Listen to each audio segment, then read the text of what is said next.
kumpulan kata bijak Kiai Haji Abdurrahman Wahid atau kata mutiara Gus Dur. Kalau ingin melakukan perubahan, jangan tunduk terhadap kenyataan. Asalkan kau yakin di jalan yang benar, maka lanjutkan. Islam datang bukan untuk mengubah budaya leluhur kita jadi budaya Arab, bukan untuk mengubah aku jadi ana, bukan sampean jadi antum, sedulur jadi aki. Pertahankan apa yang jadi milik kita. Kita harus serap ajarannya, bukan budaya Arabnya. Menyesali nasib tidak akan mengubah keadaan. Terus berkarya dan bekerjalah yang membuat kita berharga. Al-Quran sudah menetapkan agama yang benar di sisi Allah adalah Islam. Namun bukan berarti negara tidak boleh memberikan perlakuan yang sama kepada semua agama. Memuliakan manusia berarti memuliakan penciptanya. Merendahkan dan menistakan manusia berarti merendahkan dan menistakan penciptanya. Jika kita muslim terhormat, maka kita akan berpuasa dengan menghormati orang yang tidak berpuasa. Dengan lelucon, kita bisa sejenak melupakan kesulitan hidup. Dengan humor, pikiran kita jadi sehat.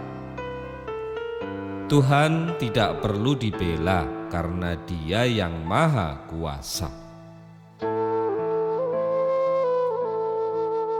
Guru spiritual saya adalah realitas, dan guru realitas saya adalah spiritualitas.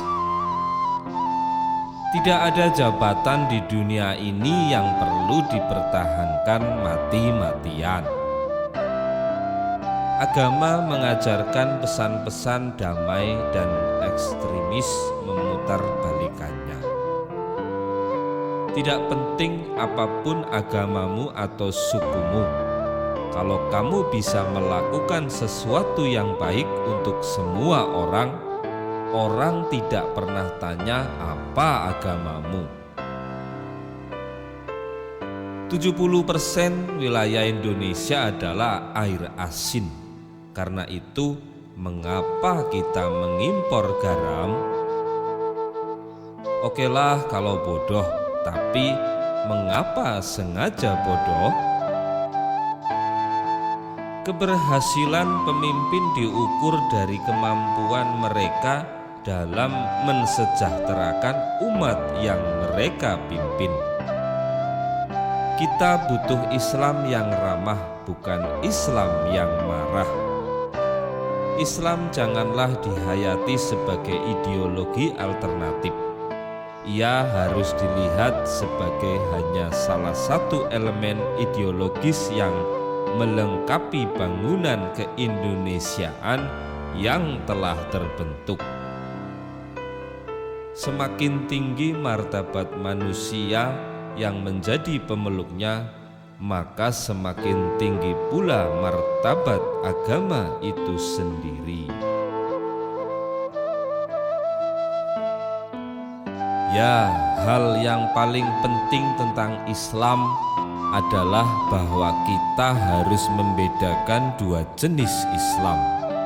Yang pertama adalah dasar-dasar Islam. Yang kedua, budaya Islam. Bukankah dengan demikian menjadi jelas bagi kita bahwa menerima perbedaan pendapat dan asal muasal bukanlah tanda kelemahan, melainkan awal dari kekuatan. Islam harus dipagari rapat-rapat dari kemungkinan penyusupan gagasan yang akan merusak kemurniannya. Tanpa disadari, Mental seperti itu justru merupakan pengakuan terselubung akan kelemahan Islam. Saya tidak berbicara dengan kata mungkin. Demokrasi itu bukan hanya tak haram, tapi wajib dalam Islam. Menegakkan demokrasi itu salah satu prinsip Islam, yakni syuro. Persamaan teologis antara dua agama tidak akan mungkin ada kalau diartikan sebagai hak merumuskan kebenaran mutlak Tuhan. Namun persamaan kedudukan di muka hukum dapat ditegakkan selama ada yang memberi perlakuan sama. Sejarah lama kita sebagai bangsa memang sangat menarik. Rasa tertarik itu timbul dari kenyataan bahwa yang ditulis sering tidak sama dengan yang terjadi. Mari kita bangun bangsa dan hindarkan dari pertikaian yang sering terjadi dalam sejarah. Inilah tugas kesejarahan kita yang tidak boleh kita lupa. Sabar itu nggak ada batasnya. Kalau ada batasnya berarti nggak sabar. Yang lebih penting dari politik adalah kemanusiaan. Hanya ada 3 polisi jujur di Indonesia, yaitu patung polisi, polisi tidur, dan Hugeng, mantan Kapolri Hugeng Imam Santoso. Dalam hidup nyata dan dalam perjuangan yang tak mudah, kita bukan tokoh dongeng dan mitos yang gagah berani dan penuh sifat kepahlawanan.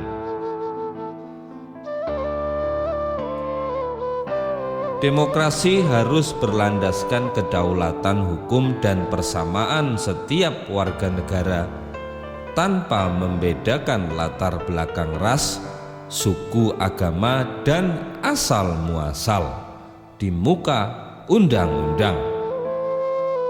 Apakah yang akan dikenakan Nabi Muhammad seandainya beliau hidup di masa kini? Tetap berjubah sajakah seperti orang Arab dari pedalaman semenanjung bergurun luas itu? Ataukah mengenakan pakaian lebih universal seperti celana, dasi, dan jas? Jika kita berpegang teguh pada dasar-dasar Islam, kemudian kita berusaha untuk mempertahankannya dari sesuatu yang menurut kita sebuah ancaman, maka karena hal inilah kita sekarang melihat banyak orang yang mempertahankan kekuasaan, mempertahankan wilayah, mempertahankan segala hal yang mendasar dengan kepercayaan bahwa mereka membela Islam. Bangsa ini menjadi penakut karena tidak berani dan tidak mau bertindak menghukum yang bersalah. Bukankah masalah ketuhanan memang rumit? Mungkin sengaja dibuat rumit oleh Tuhan agar kita tertuntut untuk senantiasa berada dalam upaya pencarian hakikatnya, walaupun itu tidak akan pernah tercapai.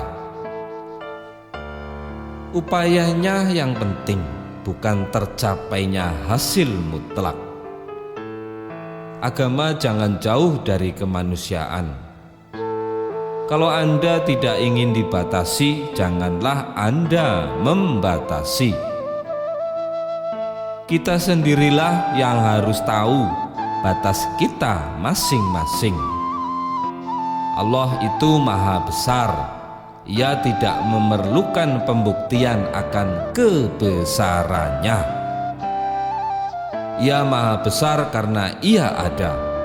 Apapun yang diperbuat orang atas dirinya, sama sekali tidak ada pengaruhnya atas wujudnya dan atas kekuasaannya. Keragaman adalah keniscayaan akan hukum Tuhan atas ciptaannya. Membiarkan terjadinya korupsi besar-besaran dengan menyibukkan diri dengan ritus-ritus hanya akan berarti membiarkan berlangsungnya proses pemiskinan bangsa yang semakin melaju.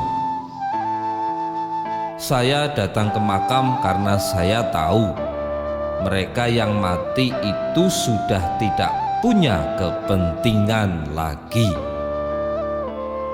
Ternyata kepentingan nasional memiliki hukum-hukumnya sendiri yang dalam banyak hal dimanfaatkan untuk kepentingan agama. Ia dapat menciptakan ikatan kebangsaan untuk mengkonkretkan hidup beragama, tidak sebaliknya.